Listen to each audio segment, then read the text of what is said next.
Give me something to hold on, something I can feel. Let me crash to the floor, at least I'll know that it's real.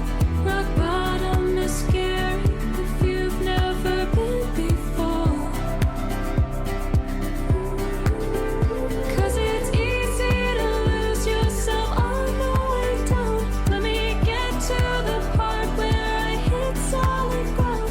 If I know where I am, then I can start to heal. Give me something I can feel. A visual description of what Kruti and Richa are wearing is Kruti is wearing a pink tank top with a white lace trim. Richa is wearing a maroon tank top.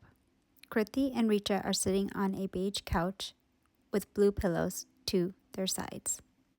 Welcome to Breaking Barriers with RK. That was hilarious. I like okay, because I know you were gonna compete me. Our segment's actually going to be about kids. Wonderful. And Kriti's hearing loss.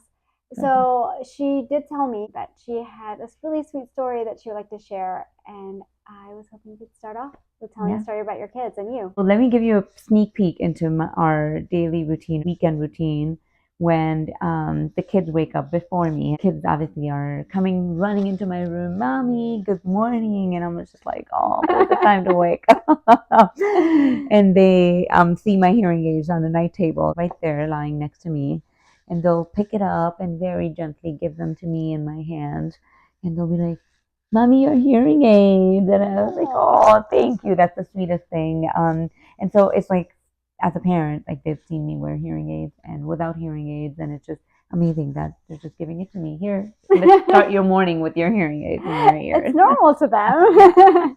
Exactly. So this is the story of your kids now, but in the beginning, before you and Tejas had kids, did you both take into account your hearing loss while deciding you were going to have kids? Yeah, so even before I met Tejas, I had a longing to be a mom. I want to be a parent. I want to grow. I want to learn to, I just, had this longing of caring for little ones.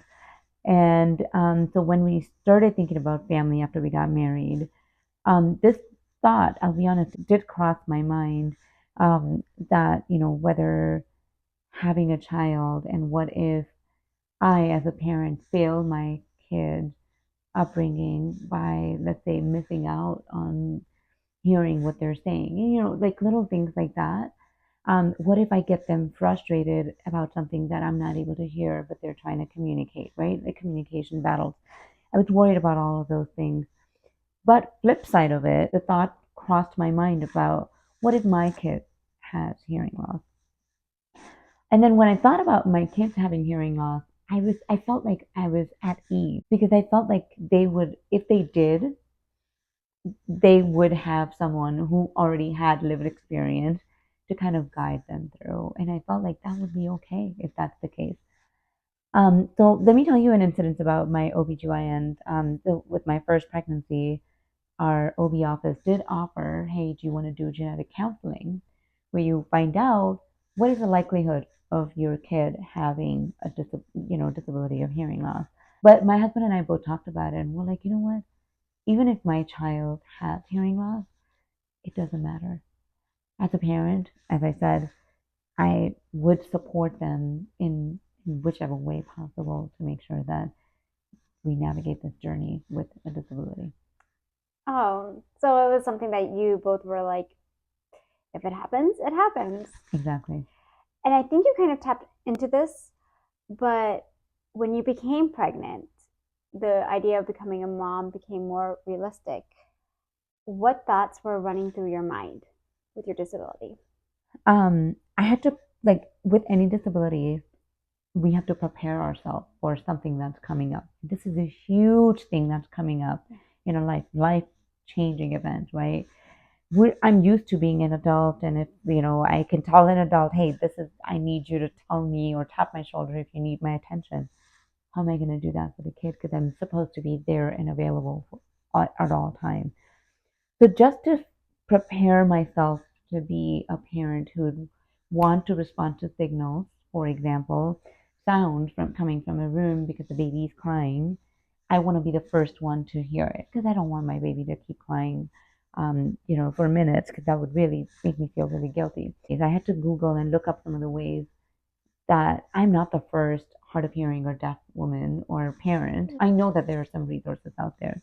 One of the things that works really well is obviously sound notification I may miss, especially let's say I'm in deep sleep at night and the baby's crying and I need to go for feeding.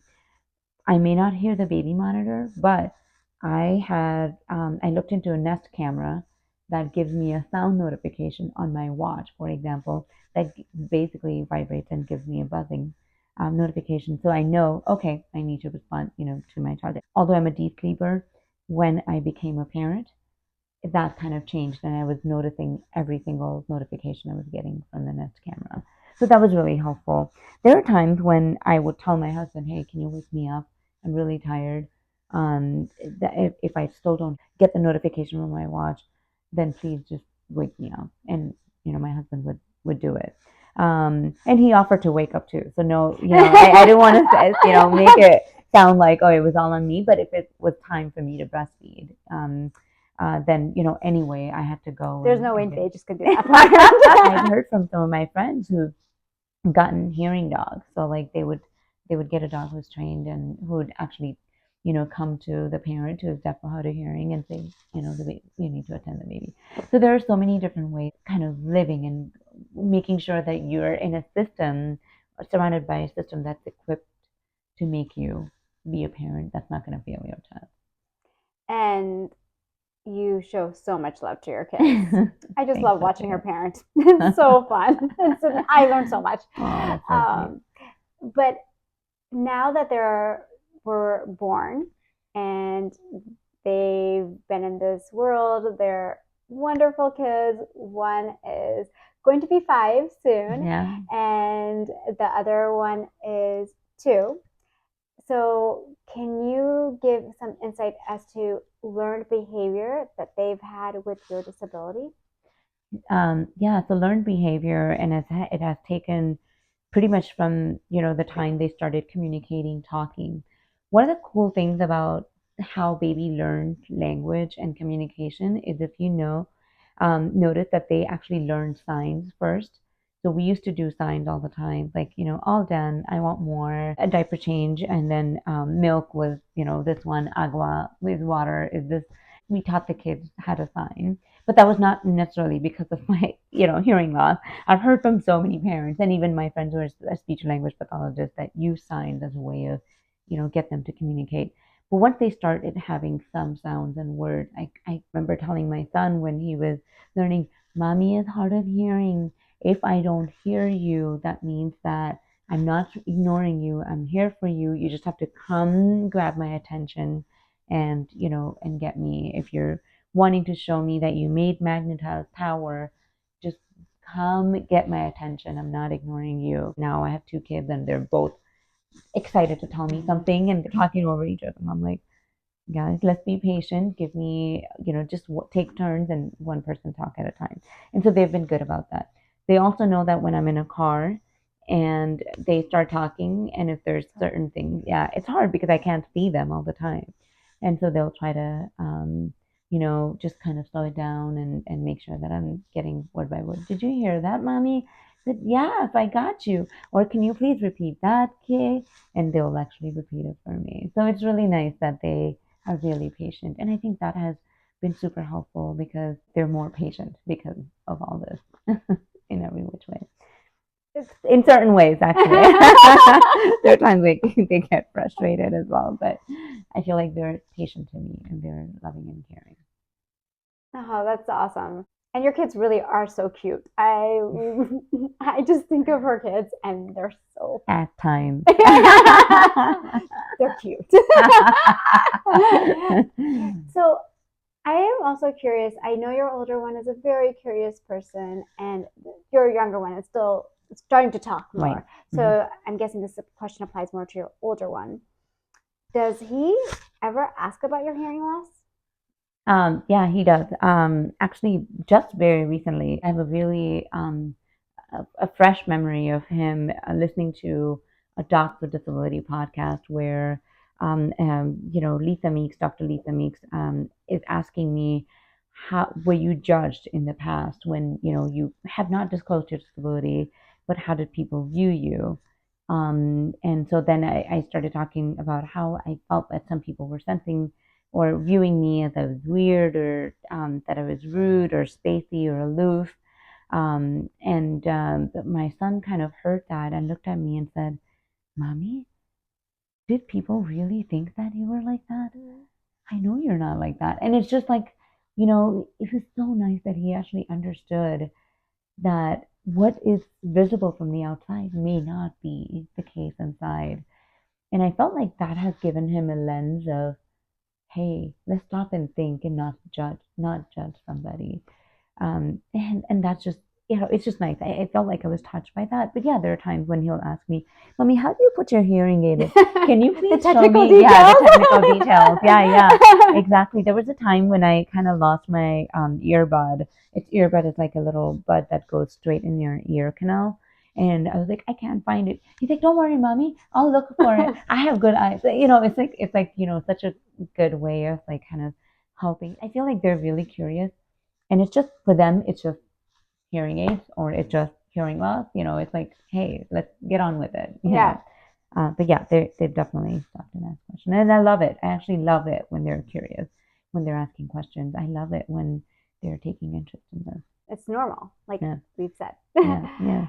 And now, since we were talking about your kids and they're currently living their childhood, it makes me think about possibly your childhood. And is there anything that you would tell your childhood self about life now? That's a really beautiful question. What would I tell my childhood self? It's okay to be different. It's okay to be unique. Okay to stand out, show off your hearing aid with pride. Here are mine. It's a cool thing, It's a cool thing to be different. It is. Yes. Yeah.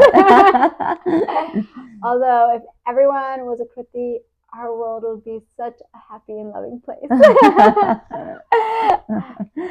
That's really sweet of you to say. I think it takes Kruti and Richa together and viewers. No, yes, you all. Yeah. Well, thank you for your time, Kruti, and sharing your journey as a parent. Parenting is hard in general. The way your kids embrace the hearing loss that you have is a beautiful story. So thank you. Thank you. Thank you for asking the questions and bringing the conversation to life. A lot of times what happens day in and day out in the house is not necessarily out there. And so I'm actually really happy that you asked me the question so I can share the perspective or share what's going on in our everyday life. And then next time around, we will be asking Richa about her parenting journey. And I know she's an amazing mom, and I've seen it day in and day out. And we're going to come back to this conversation with Richa. Thank you, Kruti. Yeah. And please continue these conversations everywhere, anywhere. Create that safe space. Mm-hmm. Don't stop here, like we always say. And we will see you next time. Thank you. Yeah, thank you. Bye-bye. Bye. Thank you to Mandy Harvey for giving us permission to use her song Something I Can Feel in our intro.